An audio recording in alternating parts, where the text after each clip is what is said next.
Welcome to Acquire with Ashok. Firstly, before I begin, let me explain the title. Penang's number one was not an official title. It was an affectionate and endearing term used by certain people in the state when referring to the Governor of Penang, who at that time was Tun Dato Utama Ahmad Fuzi bin Haji Abdul Razak, the 8th Governor of Penang. I used it in this program with that same spirit of warmth and respect. People may assume that the greatest privilege of serving the office of the governor was being close to power. For me, the real privilege was being close enough to observe leadership in action. I had the honor of working closely with Tun as the first director of communications and media and leading the first dedicated communications team established for the governor's office. The governor understood that the way public institutions communicate was changing. He believed in using digital marketing and social media to communicate information directly to the public, provide greater visibility into the activities of the governor's office, and to support greater transparency. Building that communications function gave me a perspective very few people have, the opportunity to observe how leadership, public service, protocol, and influence come together at the highest level. I benefited enormously from that experience. And I believe it is now my responsibility to share what I personally learned from a leader who, in my view, come very rarely in one's life. Before I continue, there's one important point I must say. I am speaking entirely in my personal capacity. These are my own observations, experiences, and leadership reflections. They do not represent the views of the former governor, the governor's office, the Penang state, or any other institution. I will not be sharing confidential matters. I'm sharing leadership principles that I personally took away from the experience. And these principles can help leaders in government, business, and society. From that remarkable journey, I have just summed up 15 leadership lessons today. Number one, communicate clearly and at the right time. Now, the context is Tun allowed us to capture and curate his daily activities for the benefit of the public to understand the role and responsibilities that were attached to the institution of the governor. It was easier for one to see and hear for themselves what took place rather than just get flashes in the news, which may not tell the whole story. So clear communication also helped people understand how they could also create and contribute to the state with ambitious and credible and well-structured proposals to be brought forward for consideration. Now, what was the leadership lesson? Communication is not merely publicity. When it's clear, timely, and responsible, it creates transparency, understanding, participation, and trust. Lesson two, have a purpose bigger than oneself. Now, the context is one of the things that continuously amazed me was Tun's tenacity. He worked 7 days a week, often from early morning until late night. That commitment continued through public holidays, weekends, major festivals, even when most people would take time off work.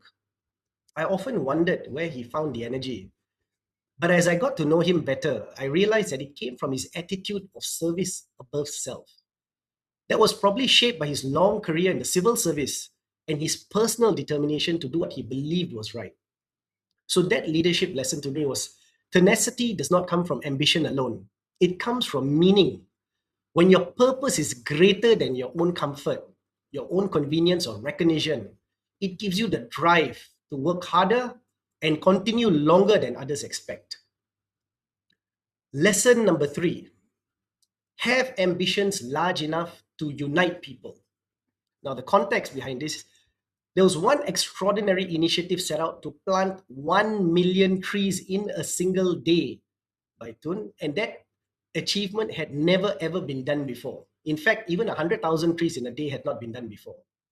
But with Tun's leadership and the support from the state of Penang, the organizations, the NGO, the communities, the people, approximately 1.2 million trees were planted in a day. Fundraising activities also raised millions for the public and charitable communities to benefit. So these were not just merely major events. It created a form of energy in the state that helped people feel that they were respected and they were participating in something where a leader had cared about them. So the leadership lesson was a bold vision with mutual interest from the government, businesses, communities, and ordinary people can create significant impact. Leaders should not merely organize activity, they should create movements that convert collective energy into a measurable impact. Lesson 4. Stay active, lead by example, and make it fun. The context is Tun participated in a 68-kilometer cycling event across both Penang bridges, a feat recognized by the Malaysian Book of Records for being the first governor to do so. The ride lasted about 5 hours through wind and rain. I participated as well, and even I found it physically exhausting. What impressed me was not only Tun's fitness, but it was his mental strength required to keep moving under difficult conditions. The leadership lesson: do not simply tell people to stay active, resilient, or disciplined. Lead by example for them to know that you walk the talk. However, if you turn the activity into an enjoyable experience, then even better. You will build a community around it and make people want to participate. Lesson 5. Build coalitions of like-minded people. The context: large ambition cannot be achieved by one person or one office. Tun's ideas brought people together, organizations, friendly partners who believed in the similar goals. This relationship worked both ways. They supported worthwhile initiatives, and support was extended to them when appropriate. An energetic group generates ideas, they identify different methods of success, and make difficult goals feel achievable. The leadership lesson: the people around you influence the scale of your ambition and success.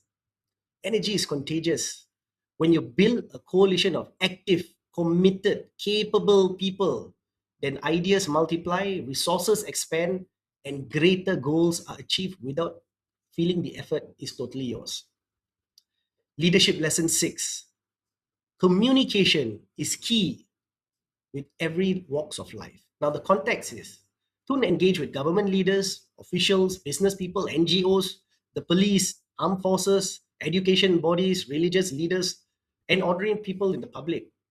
Each saw Penang from a different perspective. By listening across all segments, a leader could gain first-hand understanding of what was going on the ground, and not only just what appeared in reports or official briefings. The leadership lesson: you cannot fully understand society from one meeting room. Effective leaders communicate across rank, profession, religion, age, social background. They adapt how they communicate without compromising their values. Leadership lesson 7.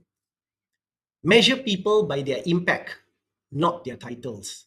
The context: titles and positions were respected, but they were not the only measure of a person's value. Tun was interested in what someone had achieved, what they were genuinely attempting to achieve, and whether they were prepared to do the work. Because time is limited, attention naturally went to people who demonstrated achievement, demonstrated action, or the potential to create meaningful outcomes. Now, the leadership lesson here: a title may open the door, but contribution earns trust. Do not be impressed solely by rank or status. Look for evidence of effort, delivery, integrity, and commitment. Lesson 8. Never burn a bridge unnecessarily. Now, the context: Tun's diplomatic career had taught him how to disagree without permanently destroying a relationship. Even after a difficult conversation, both parties could still be capable of meeting and continuing the conversation. There were also people who promised more than they initially delivered. Rather than immediately giving up on them, sometimes they were given another opportunity to correct themselves and improve their performance. That encouragement motivated many people to try harder rather than simply walking away. The leadership lesson: preserve the relationship while maintaining accountability. A second chance does not mean abandoning standards. It means giving someone an opportunity to rise above those standards. Lesson 9. Listen before you judge. The context: some people may not be well positioned in society.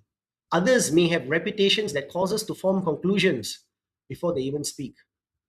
But when someone legitimately represents an organization, a community, or a point of view, they should be given an opportunity to explain their position.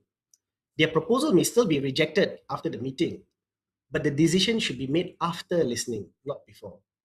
The leadership lesson: listening is not an endorsement. Strong leaders hear different perspectives, examine the substance, and then decide what is appropriate for the organization or society. Lesson 10: know your facts before you speak or decide. The context: there was one occasion, an exceptionally busy schedule had compressed the time available for Tun to prepare for a pardons board meeting. Without discussing any confidential material, what stayed with me was the seriousness of Tun's response. He concluded his other meetings earlier and remained awake throughout the night so that he could properly review the relevant documents and understand each matter before the meeting. During the discussion with the pardons board, he also invited every committee member to give a point of view, including those who were naturally not outspoken, before they made a collective decision. The leadership lesson: serious decisions require serious preparation. Know the facts, invite different perspectives, and do not allow the loudest person in the room to become the only person heard. Lesson number 11: respect rules, authority, and protocol without losing humanity.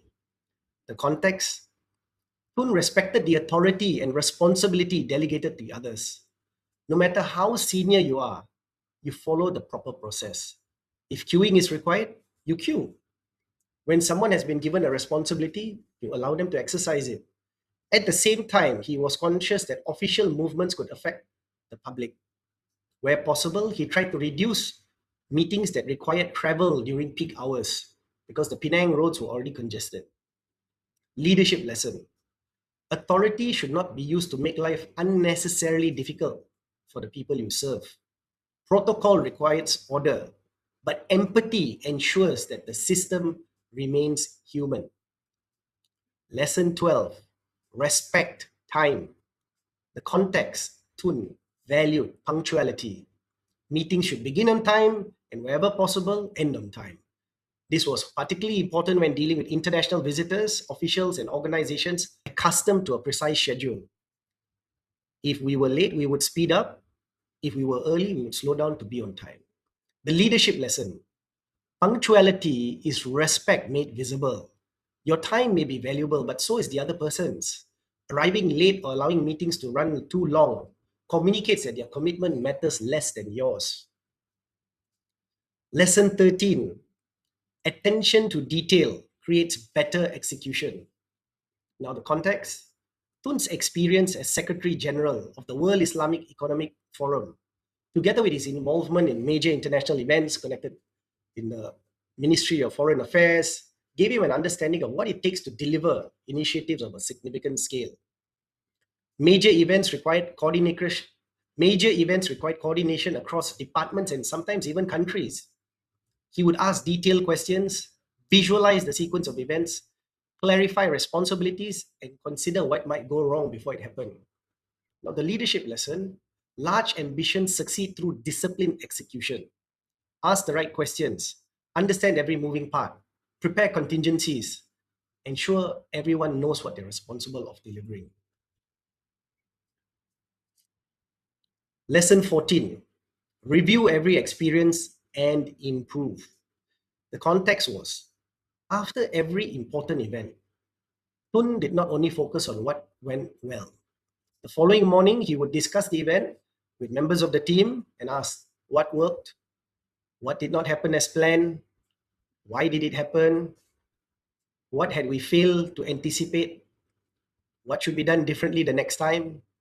So we all knew how to improve at every event. This was an opportunity to examine our experiences, reinforce lessons, and improve future lessons. Now, what was the leadership lesson? Experience alone does not create excellence. Reviewed experience does. The objective of review should not be to find someone to blame.